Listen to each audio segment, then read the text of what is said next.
What is good, everybody? Hope you're doing great. Today I want to talk about some of my favorite PlayStation 2 games that I'm playing right now, some memories about those games, and hear from you recommendations for games that you're playing on the system. I've made a few videos in the last month talking about how I'm playing a lot of older consoles, and I've just sort of wanted to share what games I'm actually playing. A lot of comments are like, what is that game? And so my chance to sort of just share and relive some memories. I don't have a very big PS2 library, but what I do have, I love, and I've got backups of the discs. And the footage you'll see today, the majority is going to be on my original fat PlayStation 2. If you have original hardware and have the means to play it, that way is great. PCSX2 is also an incredible way to play games these days. I wasn't able to play on my original PS2 for many years. Well, I was, but I never had a nice scaler. Right now I have a Framemeister. EPOS was super nice and sent me a Framemeister, which has changed everything. And if you are trying to play retro consoles on modern TVs, you will need a good scaler. And that's like a whole discussion unto its own. We could spend like 30, 40 minutes about that topic. The unfortunate thing is it costs money. There's like a pretty hefty investment. Most of the cheapo adapters you're going to get off of Amazon will introduce a pretty hefty amount of input delay. And then also, they don't do a great job with deinterlacing and scaling and all the nuanced stuff. But with the, retro scene being as active as it is, this hardware is very sought after. A good scaler is going to cost some money. So just, if you have questions about that, maybe we talk about it in a future video. For now, let's begin with the game that I show all the time here, and that is the SSX series. This is a snowboarding game made by EA. There's SSX, SSX Tricky, SSX3, and SSX on Tour. The original SSX I got very early. It's one of the first PlayStation 2 games that I ever played. I love it. It's a ton of fun. It's more focused on the racing and the realism and all that stuff.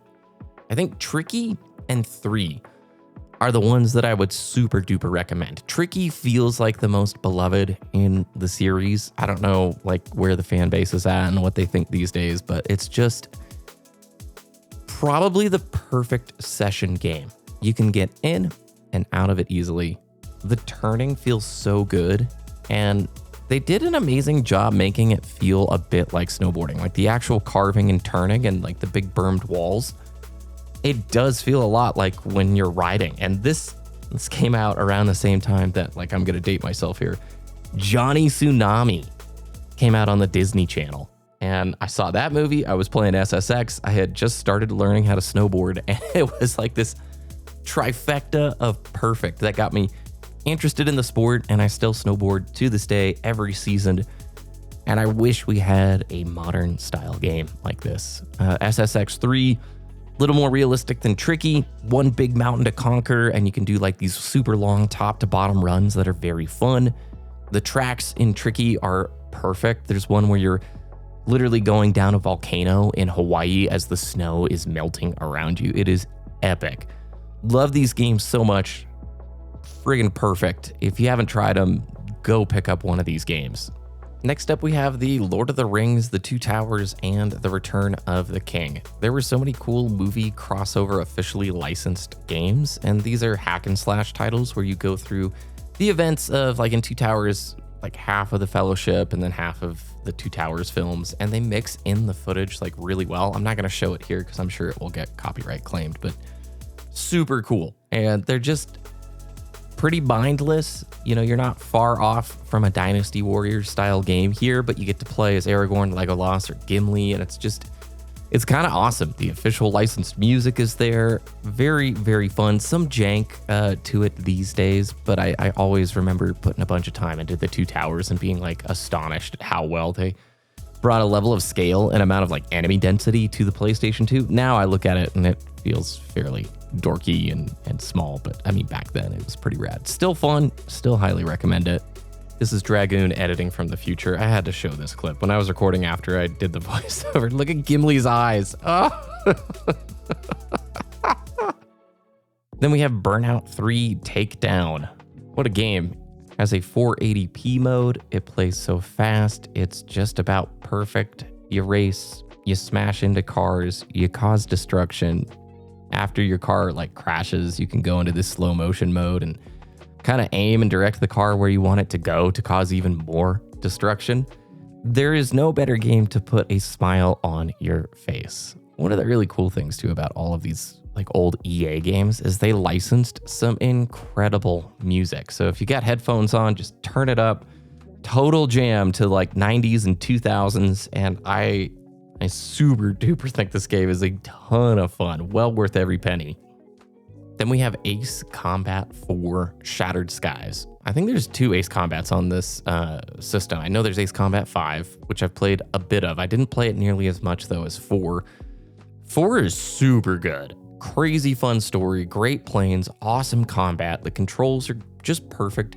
It's a nice blend of arcade and just enough realistic-ish elements to keep it fun. They've found that perfect balance of like, if you like flight sim stuff, but you also want something that is a fun video game, Ace Combat 4 has it. The story is always absurd in these games. I'm going through Ace Combat 7 right now on the PlayStation 4, and I just remember playing this so much with my cousin when I was younger, and we would just land on the aircraft carrier over and over again and then take off. And it just was so cool and fun to be able to fly around. Amazing replay mode. And after the mission, it keeps track of your entire flight path and all the flight paths of all of the people on the map at the same time. And it's very fun to watch and see that little thing just cruise around. And there's a lot of polished touches to this game, making it an easy recommendation. Then we have Downhill Domination, which is, in my opinion, the best mountain bike video game ever made. Sorry, Descenders, I enjoy ya, but Downhill Domination did it right. It's not super realistic. It's SSX, but on mountain bikes. And what is cool is at the time, they got all of these pros to come in and have cameos and be characters within the game. They licensed a ton of real brands. So a bunch of the bike brands are like classic old downhill bikes. You've got tons of old video footage from different race and free ride events from the era.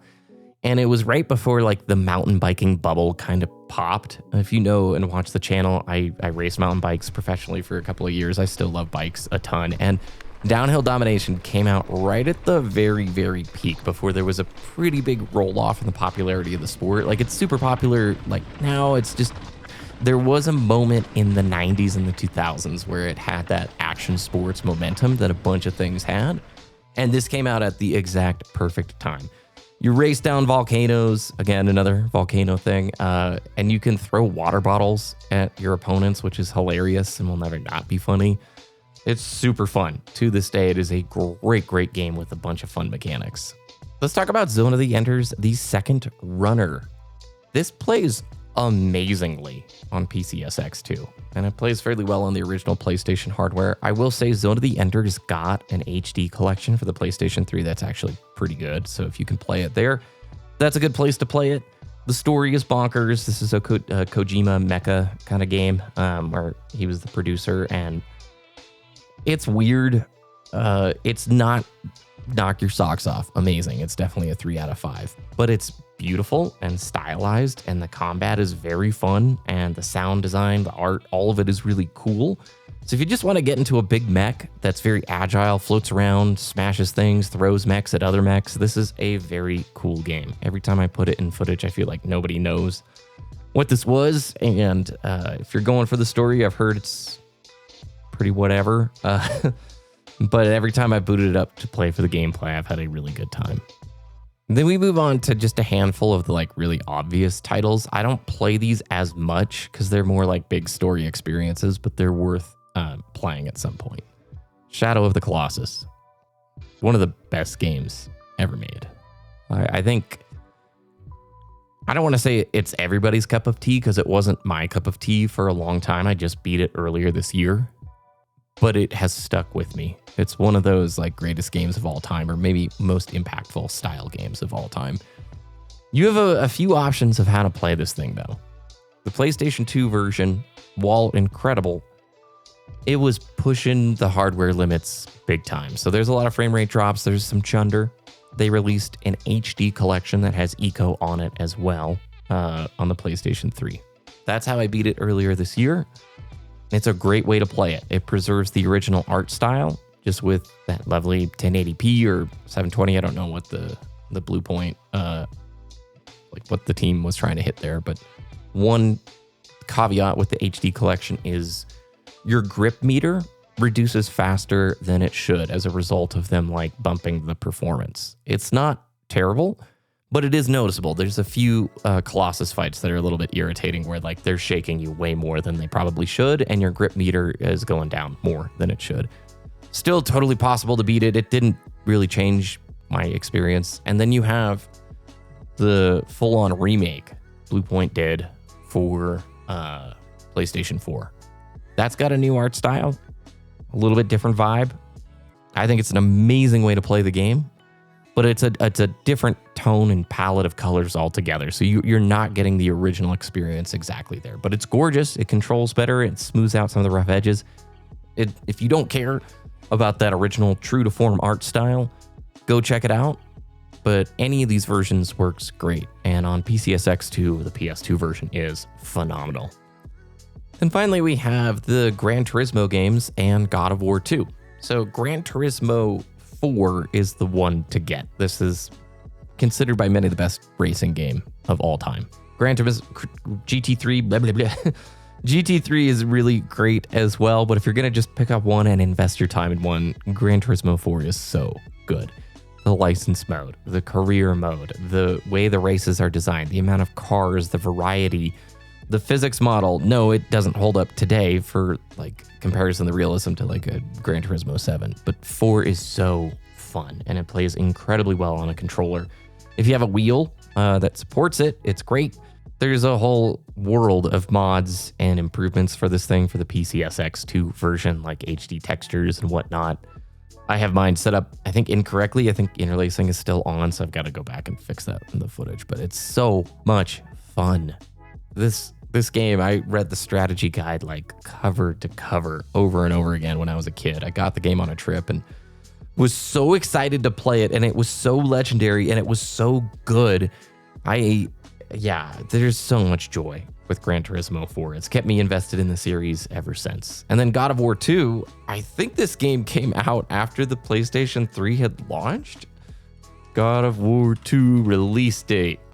Yeah, God of War 2 released on March 13th, 2007.